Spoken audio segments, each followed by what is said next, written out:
이제 148편에 하늘에 있는 모든 천사들, 이 땅에 있는 모든 것들, 특별히 모든 사람들은 하나님을 찬양해야 된다. 계속 시편 146편부터 150편은 하나님을 찬양하는 그런 내용으로 기록되어 있습니다.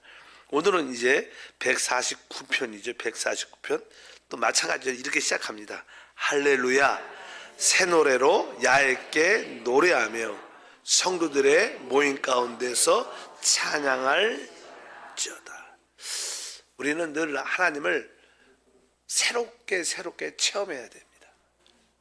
사실 그분은 무한하시고 또 다양하시고 풍성하신 분이기 때문에 우리가 그분께 깊은 관심만 있다면 우리는 그분을 모든 것으로 누릴 수 있습니다. 그럴 때마다 우리에게는 그분에 대한 새로운 체험을 갖게 될 때, 새로운 체험이 있을 때 우리에게는 새로운 찬양, 노래가 나옵니다. 그래서 항상 하나님에 대한 체험이 깊어지므로 새 노래로 야훼께 노래하며, 우리도 이번에 새 성전을 주시면서 우리 하나님께서 잃어버린 법궤를 찾아서 또 하나님의 집으로 지어지라, 그런 것을 이렇게 한번 늘 묵상하다가 이렇게 찬양으로 우리가 배우고 있는데, 어찌하든지 하나님께 새 노래로, 신선한 노래로 하나님께 찬양하는, 또 그 다음에 성도들의 모임 가운데서 찬양할지다. 우리의 이 모임의 실제는요, 뭐예요? 하나님을 찬양하고 그분께 기뻐하는 겁니다. 그래서 앞으로 우리가 어떠한 예배와 봉사가 진짜 하나님을 기쁘게 할 것인가, 참된 예배와 참된 봉사는 무엇인가, 모든 것이 하나님을 향해서 있는 겁니다. 이 놀라운 하나님을 향해서 예배와 경배가, 하나님을 향하여 모든 봉사 섬김이 이루어질 때 그것이 진정한 우리의 찬양이 될 것이다. 2절부터 보니까 이스라엘은 자기를 지으신 이로 말미암아 즐거워하며 시온의 주민들은 그들의 왕으로 말미암아 즐거워할지어다. 춤추며 그의 이름을 찬양하며 소고와 수금으로 그를 찬양할지어다. 야훼께서는 자기 백성을 기뻐하시며 겸손한 자를 구원으로 아름답게 하심이로다. 성도들은 영광 중에 즐거워하며 그들의 침상에서 기쁨으로 노래할지어다. 그들의 입에는 하나님에 대한 찬양이 있고 그들의 손에는 두 날 가진 칼이 있도다. 특별히 이스라엘은 자기를 지으신 이로 말미암아 즐거워하고, 사실은 우리는 참 영적인 이스라엘 백성입니다.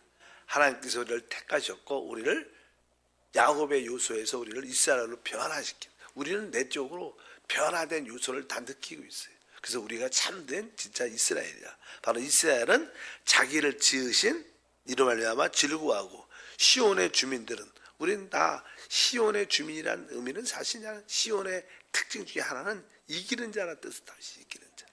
많은 하나님 백성들이 있지만 그 중에 이기는 자를 통해서 하나님의 뜻을 이루시기 때문에 시온의 주민들은 그들의 왕으로 알며 즐거워하라. 바로 우리 이러한 주님이 우리의 왕임을 진짜 기뻐하는, 주님이 나의 진짜 왕이시구나, 주시구나 해서 기뻐하라 이렇게 말씀하고, 춤추고 소고와 수금으로, 특별히 4절을 보니까 야훼께서는 자기 백성을 기뻐하시며 겸손한 자를 구원으로 아름답게 하심이라. 우리가 왜 찬양하는 여러 가지 이유가 있겠지만 그 중에 하나는 바로 하나님께서는 자기 백성을 기뻐하심으로 우리가 찬양해요. 우리 하나님은 하나님이 택하시고 구속하신 하나님의 백성, 하나님의 자녀를 기뻐하시고, 바로 그것을 하나님께 감사와 찬양을 드려야 되고, 또 하나님은 항상 낮고 겸손한 자를 구원으로 이끄시는 놀라운 분임을 우리가 찬양할 필요가 있다. 그래서 우리가 하나님의 구원을 체험하려면 우리가 진짜 겸손해야 된다. 이렇게 물이 높은 데서 낮은 데 흐르는 것처럼 하나님의 축복도 이렇게 겸손한 낮은 곳으로 흐르게 되어 있습니다. 항상 이 사단의 거역성, 교만을 우리가 떨쳐버리고 항상 낮은 자에게 주시는 하나님의 은혜를 누려야 될 것이다.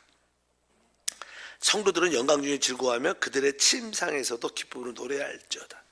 바로 우리가 어떤 상황 가운데, 만족 가운데, 안식 가운데, 침상은 만족과 안식을 의미하니까 만족과 안족 가운데 있을 때도 우리는 이렇게 하나님을 기쁨으로 노래할 필요가 있다. 또 막 그들의 입에는 하나님에 대한 찬양이 있고, 또 우리 입에는 늘 하나님에 대한 찬양, 이것이 뭐예요? 최고의 감사의 기도인 줄 믿습니다. 찬양이 있고 그들의 손에는 두 날 가진 칼이 있다. 그러면서 뒤에 보니까 이렇게 말한다. 7절부터 보니까 이것으로 문나라에 보수하며 민족들을 벌하며 그들의 왕들을 사슬로 그들의 기인을 철고랑으로 결박하고 기록한 판결대로 그들에게 시행할지로다. 이런 영광은 그의 모든 성도에게 있도다. 할렐루야. 아까 끝에 말씀했죠. 바로 그들의 입에는 하나님에 대한 찬양이 있고 그들의 손에는 두 날 가진 칼이 있다. 뭐 두 날에 가진 칼은 사실 생명, 살아있는 하나님의 말씀이죠.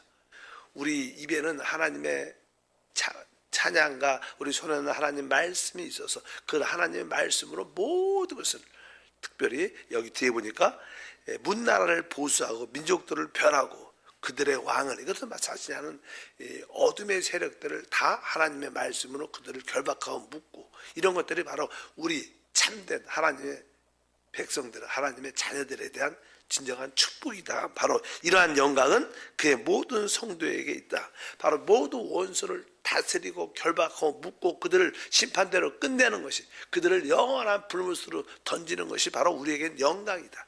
하나님 주신 우리의 축복인 것을 믿습니다.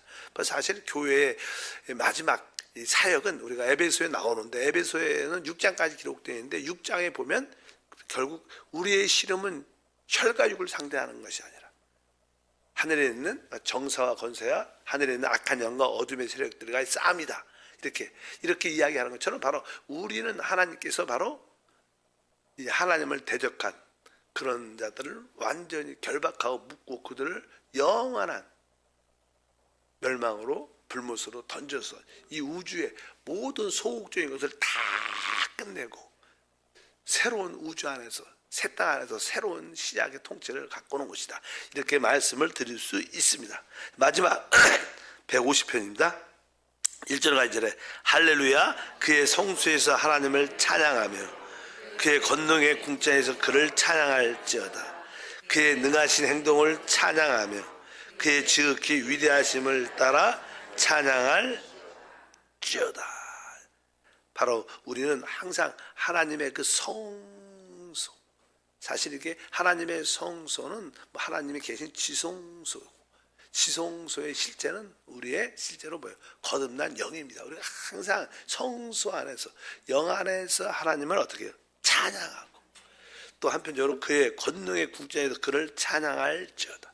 또 그분이 행하신 놀라운 행동을 찬양하며 그분의 지극히 위대하심을 찬양할지어다. 어쩐지 우리 모든 존재가 하나님을 마음껏 찬양하는. 근데 뒤에 보면 저는 여러 가지 3절부터 보면 악기가 나팔 소리로 찬양하고 비파 수금으로 찬양할지어다. 소고치며 춤을 추며 찬양하며 현악과 퉁소로 찬양할지어다. 큰 소리 나는 재금으로 찬양하며 높은 소리 나는 재금으로 찬양할지어다. 사실 모든 악기로, 사실 이 하나님이 만드신 이 땅에 있는 모든 것들은 다 하나의 악기죠. 하나님을 찬양하라는 악기.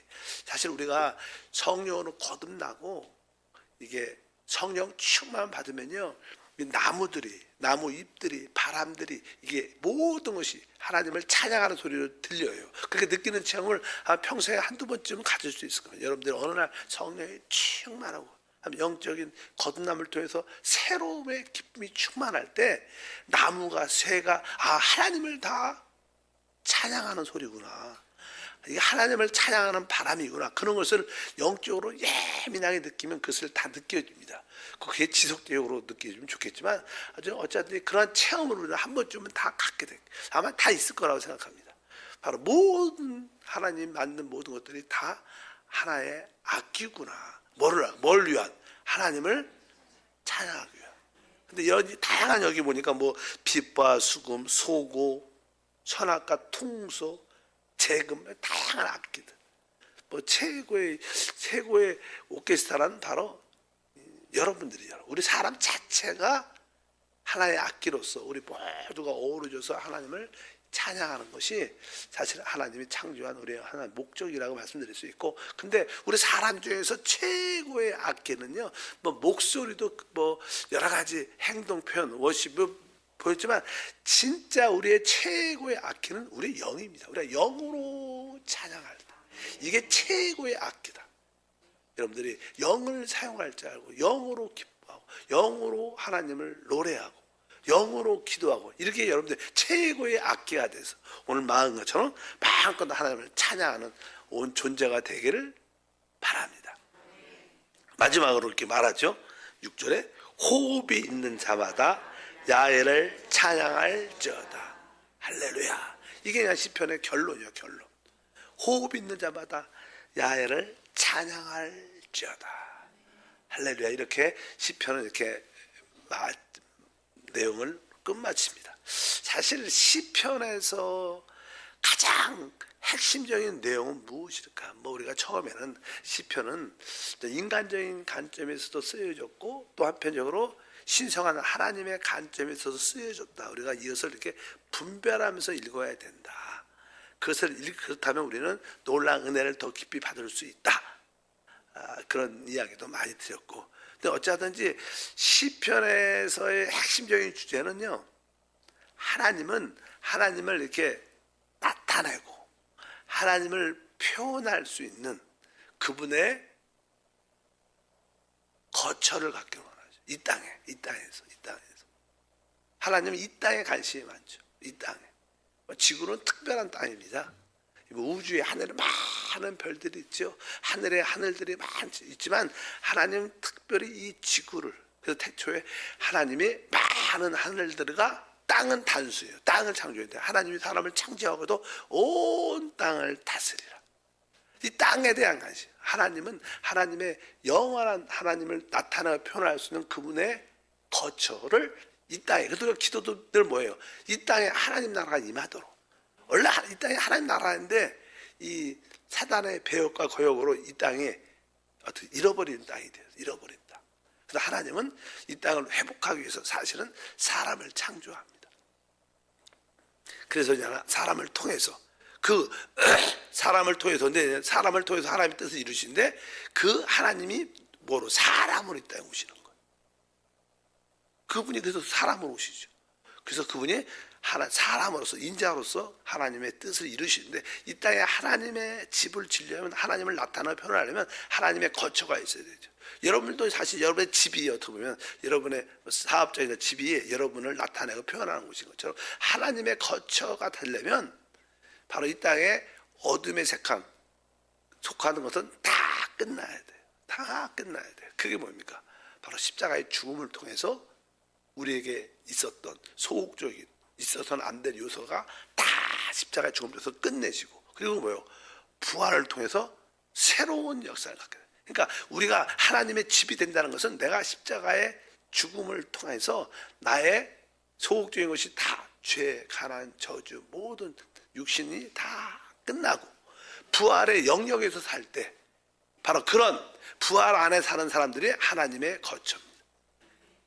바로 우리가 하나님의 집이죠, 집. 그러면서 우리가 하나님을 나타낼 것이고 하나님을 표현하게 될 것이다. 그런 가운데 그 부활 안에서 이 새로워진 우주, 새로워진 이 땅에서 하나님의 통치가 주님과 함께 우리가 영원히 하나님의 영광을 나타낼 것이다. 이런 뜻이에요. 사실 성경 이 우주의 비밀은요, 보통 세상에서 과학자들이 말하는 것은 다 인간에서 나온 그냥 혼돈된 짧은 지식에서 나오는 그런 이야기들이에요. 그들은 진짜 여러분들 세상에 가르쳐주는 과학이나 지식이나 철학이나 사상을 들을수록 더 혼돈돼. 더 답답하고 더 수렁에 빠진 느낌이 많아요. 그러나 하나님의 계시, 하나님은 바로 이 땅에 하나님을 표현하고 나타내셔서 하나님의 집, 거처를 갖기로 원하는데, 하나님의 거처는 바로 사람입니다. 사람. 그 사람이 하나님의 형상대로 만들었다는 것은 사람이 하나님이 우리 안에 올 수 있다는 거예요. 그래서 우리가 하나님의 형상은 뭐예요? 그리스도인데, 그리스도가 봐요. 우리 안에 영조. 왜 그리스도가 우리 안에 올 수 있도록? 하나님의 거처는 우리 사람 아닙니다. 근데 우리가 타락했기 때문에 타락한 모든 요소가 다 십자가의 죽음을 통해서 끝내고 부활하면서 우리 모든 거듭난 사람들이 하나가 될 때 그게 진짜 하나님의 집이고 하나님은 그들과 함께 뭐요? 새로워진 이 우주를 이 땅을 다스리는 하나님의 나타남과 표현이 있을 것이다. 이런 것이 사실 성경의 전체적인 주제고 사실 이것이 시편의 주된 내용이다. 그래서 우리가 그것을 알고 시편의 주제는 사실 그리스도와 또 그분을 막 누릴 수 있는 하나님의 집에 대한 이 땅에서 이 시대의 하나님의 집은 교회죠. 교회. 합당한 교회 생활을 통해서 그러한 축복을 우리가 누려야 된다. 이런 내용들이 그냥 시편에 대한 내용들입니다. 어쨌든지 시편은 또 사람의 관점에서 쓰였기 때문에 사람들은 늘 자기의 죄와 질병, 고난, 핍박 반대로 어려움이 있으니까 그럴 때 답답할 때 이런 시편을 통해 보면 시편 기자들이 이렇게 하나님께 토로하며 기도하며 울며 애통해하며 위로를 받았구나. 한편적으로 우리는 그러한 위로도 시편을 많이 우리에게 주기도 하고 또 한편적으로 그런 가운데 우리의 목표는 결국 이 땅에 그러한 어두움과 연약함과 부족함이 있을지라도 하나님 우리에게 주신 그리스도에 대한 소망으로 충만함. 이것이 시편의 내용이다. 그래서 주님조차도 바로 모세오경 선지서 이 시편이 바로 다 나를 가르쳐 한 말이다. 구약의 모든 이야기는 사실 하나님한테 그리스도에 대한 어떠한 설명이고 예표고 그분의 예언인 줄 믿습니다. 시편을 통해서 그리스도를 내적으로 깊이 만나기를 축복합니다.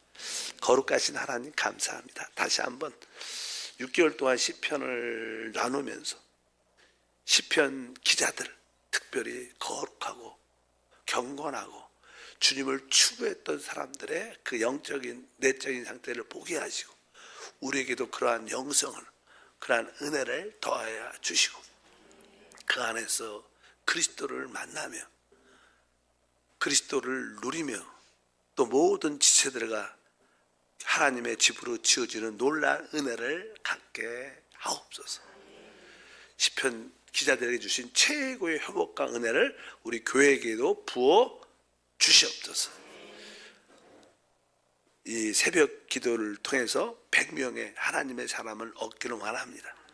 오늘 성전 또 가정에서 새벽을 깨우는 기도의 용사들이 일어나게 하시고 100명의 일꾼들을 세워 주셔서 우리의 기도를 통하여 하나님 나라가 이 땅에 특별히 교회의 성도들의 삶 속에 복음 전파에 나타나게 하옵소서. 주 예수 이름으로 축복하고 기도합니다. 아멘.